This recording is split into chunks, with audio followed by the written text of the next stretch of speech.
다 내게로 오라는 제목을 가지고 오늘 말씀을 증거하려고 합니다.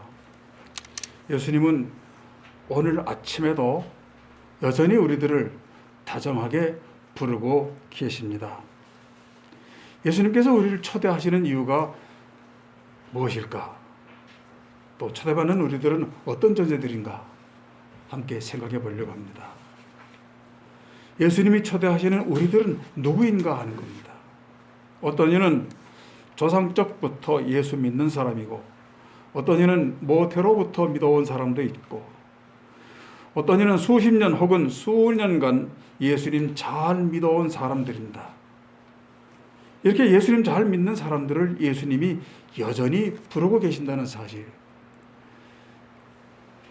마태복음 11장 28절 말씀은 그 어떤 사람을 부르는 게 아니라 바로 나 자신입니다. 나 자신을 지금도 변함없이 이 성경이 기록된 해로부터 지금까지 계속 부르고 계신 게 우리들인데, 우리는 예수님의 부르실 만한, 예수님이 잔치에 초대하실 만한 자격자들인가 아닌가 생각하면서 이 말씀 앞에 서야 될 줄로 믿습니다. 문제는 우리들이 어떤 상태에 있는가? 우리 삶의 현장의 목표는 무엇인가? 삶의 현장에서 내 실상은 어떻게 예수님에게 보여지고 있는가입니다. 정치 철학을 전공했던 유명한 이안 로버트슨이라는 박사님이 이런 말을 했습니다. 사람이 권력을 잡으면 뇌가 변한다. If you are in power, your brain changes. 그랬어요. 책 제목이 그래요. 저도 경험해봤어요. 돈 한 번 평생 풍족하게 못 가져봤는데 어떤 때 돈이 좀 생겨서 주머니에 턱 넣으면 사람이 달라져요. 괜히 숨도 가빠지고 걸음도 빨라지고 힘도 나고요. 괜히. 그게 뭐 권력을 잡으면 뇌가 변한다는 말이 얼른 생각이 들더라고요. 이렇게 변하는 거구나. 문제는 우리 예수 믿는 성도들이 늘 복음 안에서 하나님 말씀대로 배우고 살려고 하는데 무엇 때문인지 우리 마음이 변하고 뇌가 변해서 하나님하고 가깝지 않고 멀어진 상태가 될 수도 있다는 거. 그래서 우리는 매일매일 부르시는 예수님의 말씀을 들어야 되겠다는 거죠. 우리들이 어떤 상태에 있는가? 그러니까 이런 정치 철학을 전공하는 사람들은 정치 권력 사람들이 권력 잡기 전과 권력 잡은 후에 어떻게 달라지나를 감시하는 매스컴이나 제야나 국민들의 입장, 그걸 생각하지 않고 자기 일에만 집착한다는 거죠. 자기 목표에만 집착한다는 거죠. 집착하면 뇌가 더 이상해지는 거예요. 그래서 나중에는 처음에 국회의원 됐을 때, 처음에 대통령 됐을 때 하고 전혀 다른 인간으로 돼가지고 퇴임한 게 된다. 특히 우리나라는 유명하잖아요. 대통령 다 감옥에 가고요. 오죽하면 국민들이 대통령했던 사람을 감옥에 보내겠어요. 근데 그 사람들만 그런 게 아니라 우리도 주님 안에서 그렇게 변질해 갈 수 있다는 것.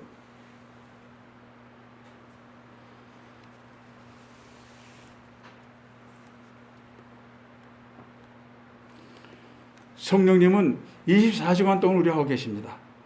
잘 때도 우리하고 함께 계십니다. 성령님 역사가 그거예요. 예수님은 이 땅에 오셔서 복음의 말씀을 증거하시고 십자가 달려 돌아가시고 우리 죄를 해결하고 성천하셨지만 성령님은 우리 속에 함께 계신다고요. 24시간. 그래서 성도들에게 요즘 뭐 하고 계세요? 하고 전화했을 때 그냥 혼자 심심해서 있습니다 하면 틀린 말이에요. 성령님하고 같이 계신 거예요. 우리가 그걸 인식하지 못해서 그래요. 뇌가 바뀌어서 성령님이 있는 줄도 모른 채 혼자 살고 있는 것이 허덕이는 인생의 모습이에요. 그걸 보자는 거예요. 그것 때문에 예수님이 우리를 부르시는 거예요. 성령님께서 우리들을 평가하시는 것은 매스컴이나 제야나 국민들이 정치 권력자들을 평가하듯이 비판하고 점수 매기는 비판이 아니고, 성령께서 우리를 판단하시는 것은 자비와 긍휼과 사랑의 잣대로 평가하신다 하는 점에서 우리는 굉장히 큰 축복이고 천만다행입니다. 우리를 정치가들 평가하듯이 평가해보면 다 지옥 가야 될 사람들이잖아요. 얼마나 많이 나빠지고 변질되고 썩어갔는지. 그런데 우리를 감시하시고 우리와 24시간 계속 함께 하시는 성령님은 우리는 그런 잣대로 평가하시는 분이 아니라 은혜와 불쌍히 여김과 넘치는 사랑으로 함께 하신다. 예수님의 부르심의 의미는 거기에 있다는 거죠. 주님이 보시기에 우리들은 죄인이나 거짓말쟁이나 협잡꾼이 아니라 수고하는 사람들이고 무거운 짐진 자들이기 때문에 예수님께 가까이 다가가서 좀 쉬고 휴식하고 새로운 피조물로 만들어져야 될 사람들이다. 성령님의 목표는 항상 거기에 있는 거예요. 우리 삶의 현장을 뒤지고 볶고 가택 수색하고 사무실 수색해가지고 죄를 찾아내는 게 아니라 우리가 숨 쉬면서 너무나 깊은 잠에 빠져 있고 너무나 무거운 짐을 지고 있고 너무나 큰 스트레스의 삶의 현장을 갖고 있기 때문에 불쌍해서 못 견뎌서 거기 돌 버리고 같이 계시는 거예요. 우리 그거 알아야 돼요. 그거 잊어버리지 말자고 이렇게 말씀하는 겁니다. 신앙인이라고 하지만 우리는 심한 스트레스와 피곤함 때문에 많이 변해가는데 감사하는 마음도 없어지고 만족해하는 마음도 있을 것도 없고 따져봐야 감사할 일도 없고 기쁨이나 즐거움, 소망 같은 긍정적인 마음은 다 없어진 채 매일매일 스트레스 속에서 힘들게 살아만 가고 있는 것, 그것이 우리 삶의 현장 아닌가? 심지어는 주님께 나와서 기도하는 것조차 힘들어질 때도 있는 것. 정치가가 권력 잡으면 뇌가 변해서 이상한 짓 하듯이 성도들도 생활 현장에서 신앙이 변질되면 예수님도 망각하게 되고 현실에 집착하게 되고 일을 해야 된다는 핑계로 주님 예수를 등한하게 여기고 나중엔 주님의 뜻을 소홀히 여기면서 기도하는 것 자체도 힘들어집니다. 이런 상황에 빠진 우리들을 주님께서 불러내셔서 휴식하면서 치료받고 온전해지고 힘을 얻어서 새 일을 힘써 일하자 하는 뜻에서 우리를 불러내시는 것입니다. 주일마다 여러분들이 오시는 것 참 감사한 일이지만 그 뒤에는 예수님이라는 배경이 있는 거예요. 주님이 부르셔서 오는 거예요.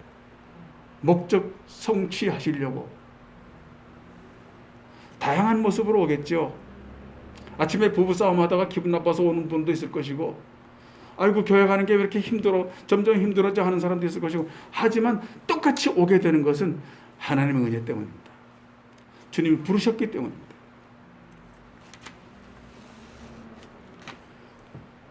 그런 의미에서 주님의 부르시는 의미를 생각해 봅니다. 첫째로 예수님이 우리를 불러내신 본질적인 뜻이 있습니다. 우리 인간적으로 생각해 보자고요. 인간은 원래 수고하고 무거운 짐을 질 수밖에 없도록 태어났습니다. 우리가 태어날 때부터가 아니라 만세 전부터 우리를 그렇게 정하셨다는 거죠. 우리 인류의 조상이 누구죠? 아담이었죠. 아담이 자기 아내의 속죄임에 빠져서 보지도 말고 만지지도 말고 곁에 가지도 말라고 명했던 무화과를 따먹는 죄를 지었기 때문에 그때부터 인간에게는 죄와 형벌이 따라다니는데 우리는 거기서 태어난 종들이에요. 창세기 3장 17절로 19절에 땅은 너로 말미암아 저주를 받고 너는 내 평생에 수고하여야 그 소산을 얻으리라. 땅이 내게 가시덤불고 엉겅퀴를 낼 것이라. 내가 먹을 것은 밭의 채소인즉 내가 흙으로 돌아갈 때까지 얼굴에 땀을 흘려야 그 소원을 먹을 수 있으리라. 저주가 선언된 거예요. 누구 때문에요? 아담 때문에. 그런데 아담 때문이라고 핑계댈 수도 없어요. 저주할 수도 없어요. 그게 우리 운명이에요. 우리가 우리 어머니, 우리 아버지, 우리 어머니 이름 뭔지 모르시죠? 여기 한 사람은 알 거예요. 우리 어머님 이름이 전주이신데 이아봉이에요. 이름이 희한하죠. 이아봉. 우리 어머니 임기동이고 우리 아버지 그 사이에 태어났어요. 제가. 근데 그 사람들도 창피스럽지만 다 죄인이에요. 아담 후손이기 때문에. 그래서 죄로부터 태어난 거죠. 이런 거칠고 험한 세상이 바로 우리 성도들이 살아가는 삶의 현장입니다. 온갖 일과 책임과 사명을 감당하려고 일에 집착하고 돈에 집착하고 권력과 명예와 인기에도 집착하다 보면 정치인들이 뇌가 변해서 처음 약속 공정 정의 다 망각한 채 누리기 속이기 감추기에 집착하게 되듯이 우리 성도들 역시 사람의 후손인지라 말씀과 기도와 신앙 고백한 거 다 잊어버린 채 세상 것들에 욕심 부리면서 그거 챙기기 위해서 점점 이상한 길로 타락하게 되지요. 그런데 이상해진 사실조차 모른 채 그냥 살아가는 모습들입니다. 그렇게 욕심이 잉태한 즉 죄를 낳고 죄가 장성한 즉 사망을 낳게 되는 그 죽음의 길을 가고 있는 성도들을 주님께서 제3, 제4 불러내시는 겁니다. 그 길은 죽음의 길이야. 잘못된 길이야. 네 삶의 현장이 다 그렇게 돼 있어. 나와야 돼. 불러주시는 거죠.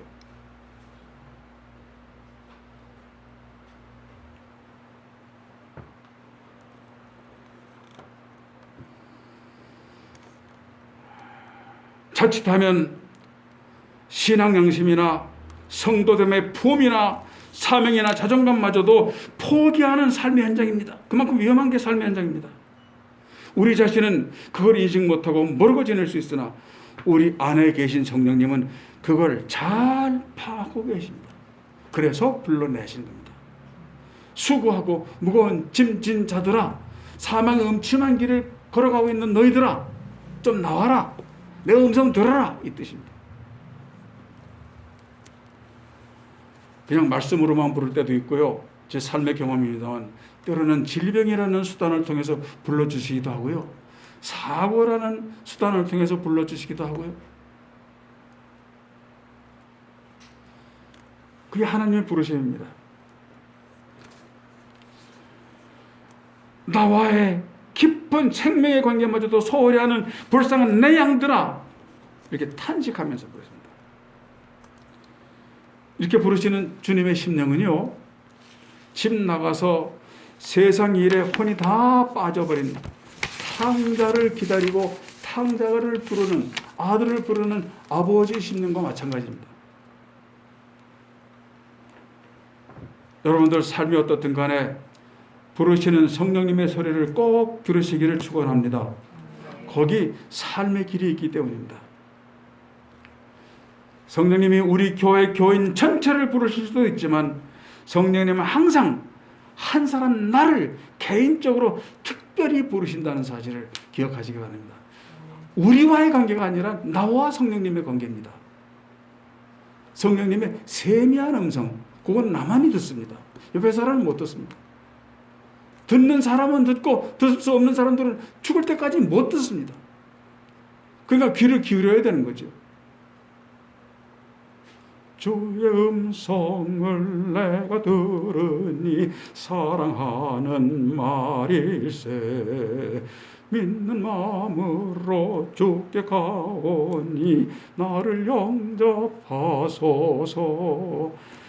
이 찬송이 우리 몸에 배어 있어야 돼요. 주님이 나를 부르신다? 지금도 부르시고 계신다? 이거 인식하는 거죠. 귀 있는 자들은 성령이 교회들에게 요한계시록 그렇게 됐죠. 성령이 교회들에게 하시는 말씀을 들어줘야 되는데 사실은 교회들에게 아니라 개인들에게입니다. 개인들에게. 교회가 몇 가지나 있어요. 에베소 교회, 서머나 교회, 버가모 교회, 도아디라 교회, 사대 교회, 빌립보 교회, 라우디게아 교회 7교회가 있잖아요. 근데 7교회가 아니고 각양각색의 개인 한 사람들을 의미합니다. 각양각색의 삶의 현장이죠. 어떤 사람은 빌라델비아 교회처럼 별처럼 빛나는 교회도 있어요. 개인이 그런 사람도 있어요. 두아디라나 라우디게아처럼 있으나 마나 졸고 있는 그런 성도들도 있을 수 있어요. 서머나 교회처럼 아무리 나쁜 점 찾아달라고 그래봐야 인간적으로 나쁜 점이 발견 안 되는 괜찮은 성도들도 있어요. 근데 누구든지 다 치료받아야 돼요. 온전케 함 받아야 돼요. 그래서 불러주시는 거예요. 문제는 이 모양 저 모양으로 성령님이 부르시는 소리를 알아듣고 그 위로와 사랑과 축복 속에 차고 넘치는 은혜들을 받아서 누리는 것이 주인공이 되는 거죠. 예수님 말씀 아무리 많이 하셔도 안 들으면 방법이 없어요. 귀가 닫혀있으면 방법이 없어요. 평생 예수 믿어도 처음 교회 나올 때 생각하고 죽을 때까지 생각하지 똑같은 사람이 있어요. 안 변해요. 가치관도 달라지고 정치적 이념도 변한 게 없고 똑같아요. 주님 안에서 고쳐지고 온전해져서 승화되는 것. 같은 모양인데 질은 달라지는 것. 성도들이 이루어야 돼요. 부르심을 받을 때 항상 그걸 생각해야 돼요. 문제는 이 모양 저 모양으로 성령님이 부르시는 소리를 알아듣고 그 위로와 사랑과 축복 속에 차고 넘치는 은혜들을 받아서 누려야 되는 거예요. 그게 새 생명으로 만들어지는 겁니다. 그게 예수님께서 은혜 성령으로 빚어주시는 거죠. 빚어주시는 거. 송편 빚듯이 빚어주시는 거죠.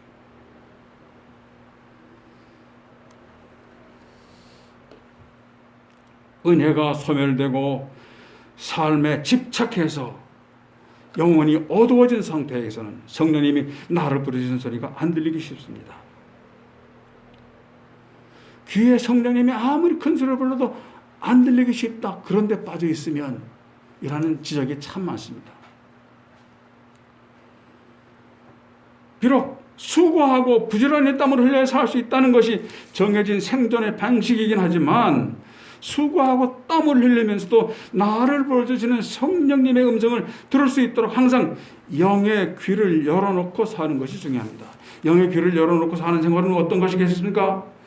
성경 말씀 열심히 읽고 자주자주 기도하고 기도하는 심령되고 찬송 부르기 열심히 하고 열심히 예배 생활하고 이웃 사랑하고 이웃을 구제하고 다 영의 귀를 열어놓는 방편이긴 하지만 무엇보다도 가장 심령의 중심에 간급한 것은 은혜를 사모하는 마음을 준비하고 있어야 된다는 거죠. 은혜를 사모하는 마음. 성경에서 가장 하나님의 은혜를 사모하면서 살았던 사람이 누구인지 소개해 드릴 겁니다. 사무엘 아시죠? 어머니 한나가 하나님께 기도하고 얻었던 귀한 외아들 사무엘 어디로 갔어요?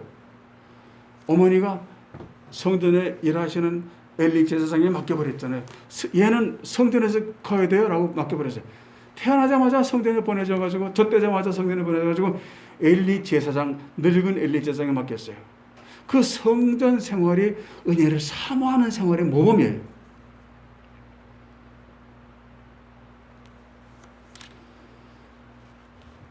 거기서 바로 하나님의 세미한 음성을 듣습니다. 믿음의 경험이 없으니까 새벽에 누가 부르는데 엘리 제사장님이 부르시는구나 해가지고 제사장님 저 부르셨어요? 아니 나 안 불렀다. 또 그래가지고 방금 부르셨는데요? 나 안 불렀어. 또 자다가 다시 일어나가지고 엘리 제사장님이 부르신 것 같아서 가가지고 제사장님 3번씩이나 제사장님 목소리 같은데 난 안 불렀다. 이제 다시 가봐라. 다시 가서 엎드려 있어봐라. 다시 가서 엎드려 그러니까 또 부르는 거예요. 이거는 내가 부르는 게 아니라 네 환상도 아니고 하나님이 부르시는 거다. 은혜를 사모해서 그 사모하는 삶으로 사는 사람에게 들려오는 하나님의 음성이 있어요. 그건 이스라엘 전체를 위한 것이고 믿는 사람 전체를 위한 귀한 하나님의 말씀이에요.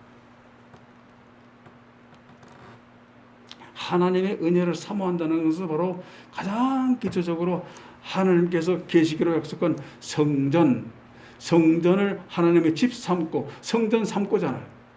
그거예요. 하나님 은혜를 사모하는 사람은 항상 목표가 성전에 있다.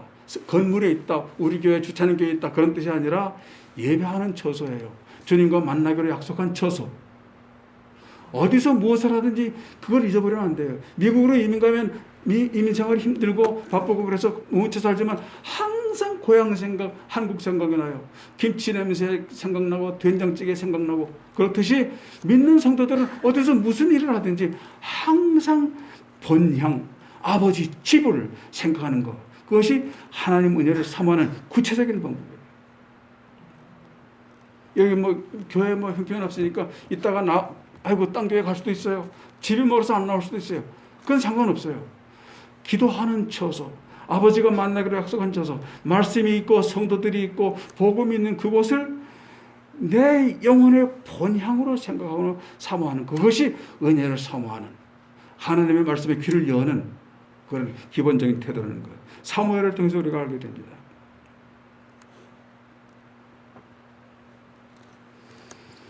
은혜를 덧입는 방법으로 제시된 탁월한 방법이 바로 성전 위주의 삶입니다. 세상과 거기 있는 것들에 대한 집착을 옮겨서 신령한 하나님 은혜에 대한 집착으로 뜻을 세운다면 하나님 은혜, 하나님 말씀에 배부른 건강한 성도 되실 줄로 믿습니다. 주님 주시는 말씀과 은혜로 삶의 짐도 수고도 넉넉히 이기는 건강한 성도 되시기를 예수님 이름으로 축원합니다. 두 번째로 예수님께서 주신 짐은 가볍습니다. 이게 왜 가벼운지 아세요? 본래 가벼운 것이 아닙니다. 우리가 힘이 없을 때는 성냥개비 하나 들기도 힘듭니다. 우리 집사람은 기운이 없고 허리가 아파서 사과 두 쪽도 못 들어서 나한테 다 맡겨버립니다. 힘이 없으니까요. 다른 사람들한테 사과 두 쪽 안 무겁잖아요. 주머니 넣고 그거를 가방에 못 넣고 아프니까 힘이 없으니까. 힘이 없으면 손쪽은 들기도 힘들어요. 근데 힘이 있으면 지구를 짊어진다고요. 주님 안에서 우리가 부름받은 것은 그 힘을 얻기 위해서입니다. 주님께서 우리를 불러주시는 것은 그런 힘을 주셔서 무슨 일을 맡겨도 무겁지 않게 해주기 위해서 불러주시는 거죠. 그래서 주님이 부르시는 것, 주님이 맡기신 부탁하는 것은 무거운 것이 아니고 우리가 할 수 있는 것이다. 왜냐하면 미리 그거를 감당할 힘을 주셨기 때문입니다. 그걸 모르면 작은 일도 무거워지는 거죠.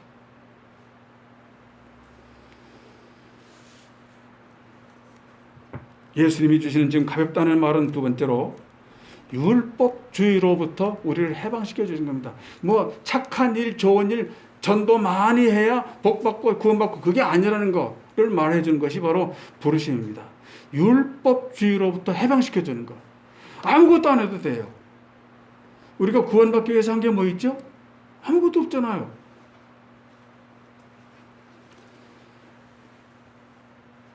율법으로부터의 자유는요, 죄와 형벌과 사망으로부터의 자유입니다. 우리는 사람 죽이면 감옥에 가서 우리도 사형당할 수 있어요. 근데 그거는 멸망이 아니에요. 육체적인 죽음일 뿐이에요. 주님 안에서 새 생명과는 전혀 상관없다는 거죠. 왜냐하면 예수님께서 그 죄를 미리 질 줄 아시고 우리가 그런 죄를 질 줄도 아시고 그래서 미리 그 죄의 값을 삭슬 지불하셨어요. 십자가 안에서. 사기치고 거짓말하고 도둑질하고 욕하고 무고질하고 별짓 다 해도 우리는 지옥에 난 거예요. 그게 율법으로부터의 자유한 마음입니다. 그게 예수님이 허락하신 최고의 은혜입니다. 그렇다고 막 죽이자 막 사기치자 이건 아니잖아요. 죄와 형벌과 사망으로부터의 자유. 죄의 삭은 사망이요 하나님의 은혜는 그리스도 예수 우리 주 안에 있는 영생이니라. 그 죄의 삭을 우리는 안 져도 된다는 것이죠. 최종적인 삭을. 삶에서 형벌받고 삶에서 가난해지고 삶에서 병드는 것은 또 다른 문제예요. 영생에는 전혀 문제가 없다는 거. 우리 사는 데는. 여기서 우리들의 인간의 숙명적인 저주가 완전히 풀려버리는 순간입니다. 우리가 지은 죄의 삭스로부터 죄값으로부터 자유한 것. 왜 그런 줄 아세요? 누구든지 예수를 믿으면 하나님의 아들이 되는 권세를 주셨다고 해서 신분이 바뀌었기 때문이에요. 신분이 바뀌었기 때문에. 사람이 바뀌고 재산이 바뀌고 아파트가 100평에서 200평으로 바뀌는 게 아니라 신분, 하나님 자녀 되는 신분. 그 신분은 누구도 손 못 대는 거예요.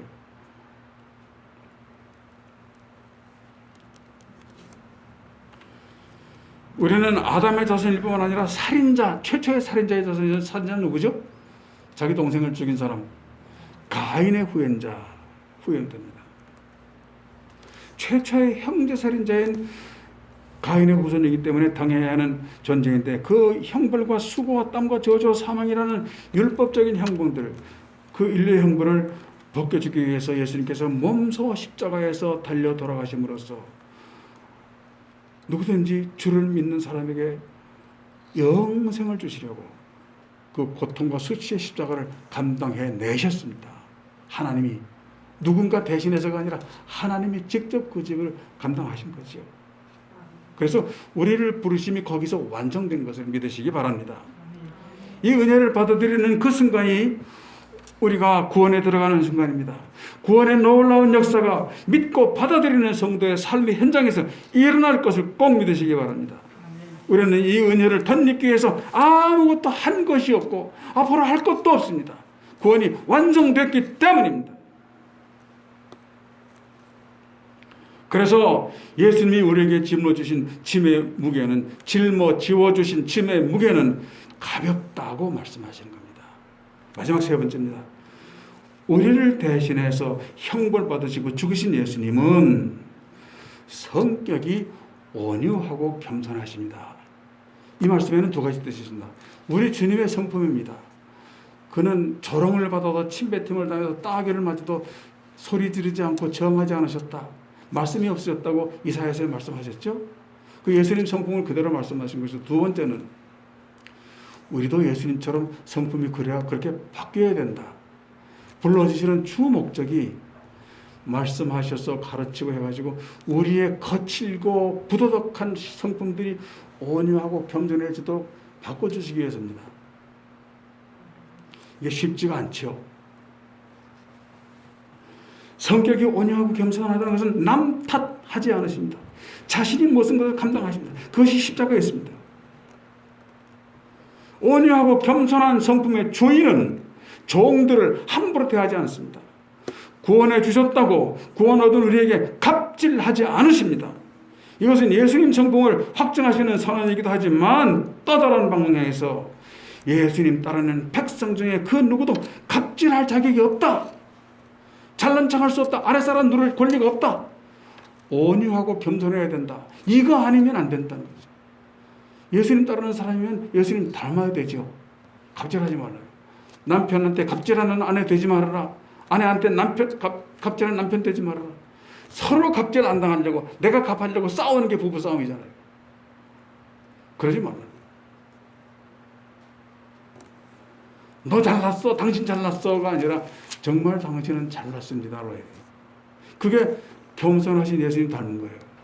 주님은 겸손하고 온유하시다. 그래, 주님 그래 맞아. 나는 상관없어가 아니라 내가 그렇게 돼야 되는 거예요. 목표가 그렇다는 거죠. 성도들의 성품은 당연히 예수님 성품을 닮아가야 합니다. 우리는 원래 온유하고 겸손할 수가 없어요. 나도 아버지 어머니 생각해보면 절대 온유하고 겸손한 성격을 가질 수가 없어요. 평소에는 그렇게 될 줄 알았어요. 우리 어머니 정직한 분이고 아버지 온유한 분이고 싸움을 모르는 사람이라서 존경했는데, 목사 돼서 성경 말씀 알고 인간을 연구하다 보니까 안 그런 거예요. 우리 아버지 어머니도 다 강하고 강팍하게 그럴 데 없는 사람이에요. 성경에서 그렇게 적혀놨어요. 너의 아비 마귀가 너를 낳았다. 우리 한번 성경 같이 읽어볼까요? 요한복음 8장 44절 한번 읽어봐 주세요. 큰 소리로 읽어봐 주세요. 목소리 크신 분이 큰 소리로 읽어봐 주세요.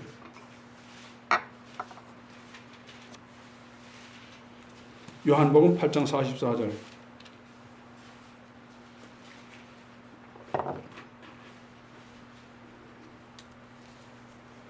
너희는 너희 아비 마귀에게서 났으니 너희 아비의 욕심을 너희도 행하고자 하느니라. 저는 처음부터 살인한 자요 진리가 그 속에 없으므로 진리에 서지 못하고 거짓을 말할 때마다 내 것으로 말하다니 이런 저가 거짓말장이요 거짓말에 아비가 되었습니다. 아멘. 감사합니다. 낭낭한 목소리로 잘 읽어주셔서 감사합니다. 아주 충격적인 말씀이죠. 너희는 너희 아비 마귀에게서 났으니 우리 엄마나 아버지나 다 마귀란 말이죠. 이건 충격적인 말이고 치명적인 말 아닙니까? 우리 본질을 생각하라는 뜻이에요. 마귀에게 꼬임받아서 마귀에게 수혈을 받은 사람은 그건 마귀인데 아담 때부터 그랬으니까요.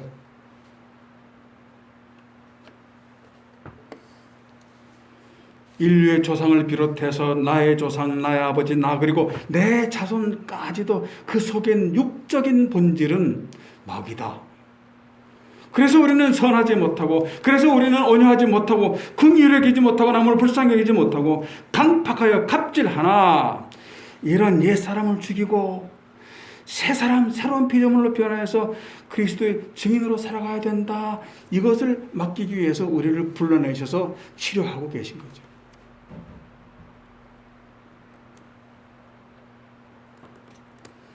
주님 앞에 나와서 용서받고 쉬고 새로운 피조물 되시기를 바랍니다.